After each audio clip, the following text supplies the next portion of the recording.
กรรมการศูนย์กลางสนับสนุนในเรียนรู้อันสองที่กับ1 อาทิตย์เป็นนายเรียนงานการแสดงหรือว่าเดี๋ยวคนสรุปไปเลยนะประตัดปาสีเคยเรียนกับทีมงานเชี่ยวชาญไปศึกษาต่อการแปลงอยู่เวียดนามการปกครองศาลของเราสถาบันการเมืองการไปเรียนอยู่เรียนที่เขาพาคุณที่ครับ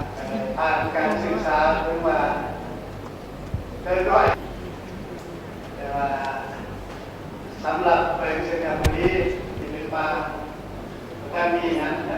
มีแต่ของการบริหารสำนักน้อยนึงก็สงสวรรค์เนาะ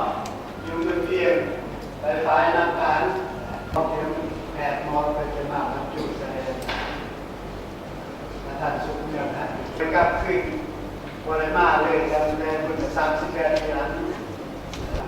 เส้นยาวพอดีของเราการขบวนสนับสนุนของประชาชนการเอาเครือเทศการเมืองการเศรษฐกิจสังคมการของเรื่องหลังของเซนต์บุรีข้าพเจ้ามีความภูมิใจหลายคนละแนวอาจารย์อันนี้ตัดของงานของการจัดการประชาชนการเศรษฐกิจของคือประชาชนการพระเจ้าจะขอนะเพื่อจะได้เล่าเกี่ยวกับงานการแสดงสู่บรรดาท่าน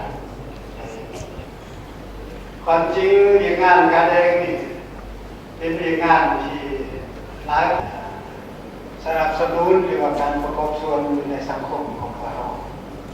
ฉะนั้นโดยเวลาการแสดงของงานการแสดงของเรามันประกอบมีองค์ประกอบมีอย่างไร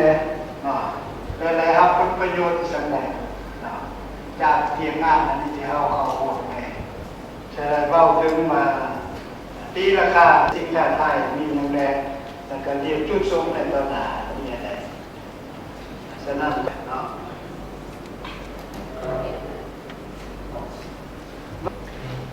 สังเกตเอกสารเนาะเรือหลังมนุษยธรรมเบื้องต้นช่วยเรือหลังมนุษยสุดที่กฎหมายมันเป็นงานการแสดงในกำหนดว่าองค์การการแสดงแล้วแม้ยังงานมนุษยธรรมยามเป็นเอกลักษณ์ของกระบวนการการแสดงเว้าความสำนึกของว่าองค์การการแสดงแล้วมีแม่ที่ซ้ำแท้ๆมันจะเรียนมนุษยธรรมมนุษยธรรมต่อประชาคมโลกต่อทุกคนมีความสำคัญต่อฉะนั้นจึงให้แต่ละทีนึงมังกร1,950 คือว่าอะไรวันเดียวนี้ก็คือ63 ปีแล้วแต่ทีนึง1,950วันที่1 เดือน 1,950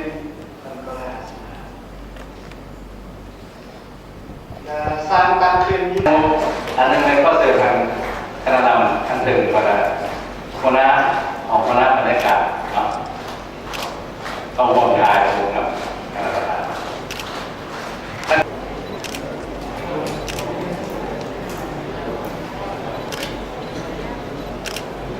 เดินกำลังก็มาพูด